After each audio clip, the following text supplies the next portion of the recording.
अस्सलाम वालेकुम। आज का हमारा टॉपिक है कोबलर-रॉस की स्टेजेस ऑफ ग्रीविंग। सबसे पहले हम ग्रीव को डिस्क्राइब करेंगे। बेसिकली ये टोटल रिस्पॉन्स होता है किसी भी इमोशनल एक्सपीरियंस के बारे में, ठीक है। जो भी इंसान को कोई लॉस हुआ लाइफ में, उसके बारे में उसका जो टोटल रिस्पॉन्स होगा वो ग्रीफ में आएगा। वो वर्बल रिस्पॉन्स भी हो सकता है, उसकी फीलिंग्स इसमें इन्वॉल्व हो सकती हैं, उसके थॉट्स हो सकते हैं, उसका ओवरवेलमिंग बिहेवियर हो सकता है, उसमें फीलिंग ऑफ सॉरो है, सैडनेस है, इस तरह के सारे बिहेवियर्स आ जाते हैं, ठीक है।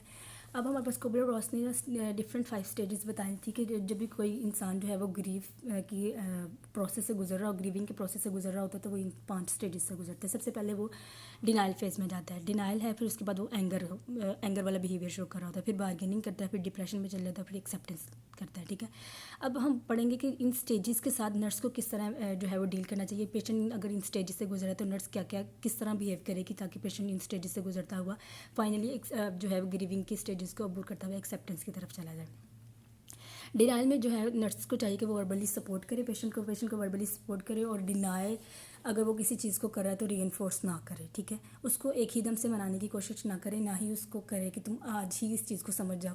फॉर एग्जांपल, अगर किसी पेशेंट की लेग एम्पुटेशन होनी है, उसके लिए नेसेसरी है उसको एम्पुटेशन कराना, ठीक है। अब पेशेंट डिनाइल में है, वो नहीं कराना चाह रहा है, तो उस नर्स को चाहिए कि सिर्फ वर्बली सपोर्ट करे, रीइंफोर्स ना करे, ठीक है। उसके बाद नेक्स्ट स्टेज आ जाती है एंगर। जब इंसान पेशेंट जो है वो पेशेंट को हमें चाहिए कि उसको अंडरस्टैंड कराएं कि जो एंगर है वो एक नॉर्मल रिस्पॉन्स है। जब भी इंसान पावरलेसनेस जो है वो फील कर रहा होता है, लॉस फील कर रहा होता है, तो उसका एंगर जो है उसको मतलब वो गुस्से में चला जाता है, गुस्से से बात करता है, गुस्सा करता है चीज़ों पे और रिएक्ट कर रहा होता है उन चीज़ों पर जिनको वो पहले बॉदर नहीं कर रहा होता, ठीक है।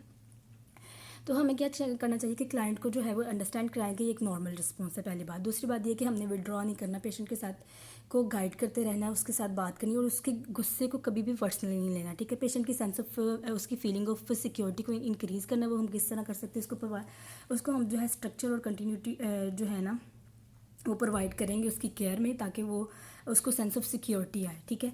अब तो उसके बाद हमारे पास थर्ड स्टेज आ जाती है बार्गेनिंग में वो जो है वो अल्टरनेटिव्स ढूंढ रहा होता है, वो चाह रहा होता है कि इसको जो है वो चीज़ ना करनी पड़े, उसके उसके मुतबादिल उस मतलब वो कोई और चीज़ जो है वो उसको प्रोवाइड की जाए, लेकिन उसको वो ना करना पड़े जो उसको कहने को कहा जा रहा है, ठीक है। बार्गेनिंग में हमारा नर्स का रिस्पॉन्स ये होना चाहिए कि वो क्या करे, उसको चाहिए कि वो अटेंटिवली पेशेंट को सुने, ठीक है। उसको चाहिए कि वो अटेंटिवली पेशेंट को सुने, ठीक है। उसको क्लाइंट को इनक्रेज करे कि वो अपनी जो है गिल्ट की फीलिंग्स को उनको जो है वो रिलीव करने के लिए नर्स से ज़्यादा बात करे, ठीक है। उसके बाद ये कि अगर हो सके तो नर्स को चाहिए कि उसको स्पिरिचुअल सपोर्ट प्रोवाइड करने की कोशिश करे, ठीक है।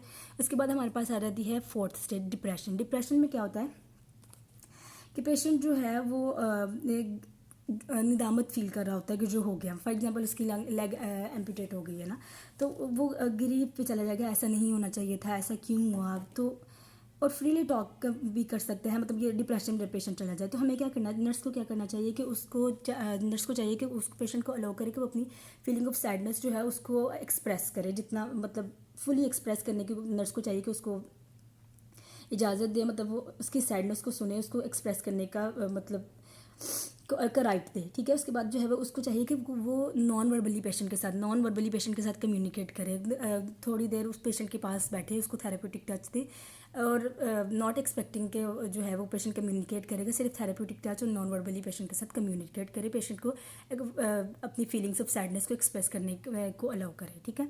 उसके बाद आ जाते हैं हमारे पास एक्सेप्टेंस के stage. Denial, anger, bargaining, depression और एक्सेप्टेंस वाली फाइनल स्टेज पे इंसान पहुंच जाता है कोई भी पेशेंट, तो वो फाइनली ये एक्सेप्ट कर लेता है कि उसका लॉस हो गया है, ठीक है।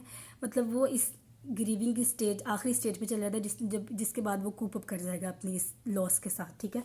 अब एक्सेप्टेंस में क्या होता है कि वो जो है उसके एक्सेप्टेंस में ये है कि उसका अपनी सराउंडिंग्स के साथ इंटरेस्ट ख़त्म हो जाता है। तो अब इसमें नर्स को क्या करना चाहिए कि उसकी फैमिली को, ठीक है, उसकी फैमिली को, पेशेंट की फैमिली को, उसके फ्रेंड्स को जो अंडरस्टैंड कराने की कोशिश करे कि पेशेंट जो है वो उसकी नीड जो है ना, नीड टू सोशलाइज, वो डिक्रीज़ हुई है। इस वजह से ज़्यादा उसके ऊपर जो है ज़्यादा लोग इकट्ठा ना हो, ज़्यादा उससे बातचीत ना करें, वो एक्सेप्टेंस की तरफ आ रहा है वो, और वो जो है वो अवॉइड कर रहा है सराउंडिंग्स को, दूसरे लोगों से may have decrease interest in surroundings and support people, ठीक हो गया। अब उसका इंटरेस्ट खत्म हो गया। अब नर्स की ये रिस्पॉन्सिबिलिटी बनती है वो फैमिली और फ्रेंड्स को जो है हेल्प करे कि वो इस नीड को अंडरस्टैंड कर सके कि वो अभी सोशलाइज होना नहीं चाह रहा, ठीक है। दूसरी बात ये क्या नर्स क्या करेगी, इंकरेज करेगी कि अगर अब उसने ऑल्टरनेटिव उसके प्रोवाइड करना कि अब उसने वो सारी स्टेजेस से गुजर गया है, ठीक है, अब उसको एक तरह से दूसरी एक्टिविटीज़ में पार्टिसिपेट करना, तो वो नर्स जो है वो इंकरेज करेगी क्लाइंट को कि वो अपनी ही ट्रीटमेंट की जो स्ट्रेटजीज़ हैं, अपनी ट्रीटमेंट प्लान है, अपना ट्रीटमेंट जो स्केड्यूल है, अपना ट्रीटमेंट जो प्रोग्राम है उसके अंदर मैक्सिमली पार्टिसिपेट करे ताकि अपने जो इस ग्रीविंग के पूरा प्रोसेस है उससे बेहतरली कोप अप कर सके, ठीक है, और जो है वो अपनी स्टेजेस को फुलफ़िल कर सके, ठीक है। हमने क्या पढ़ा कि कुबलर-रॉस की स्टेजेस ऑफ ग्रीविंग जो है उसमें 5 स्टेजेस हैं।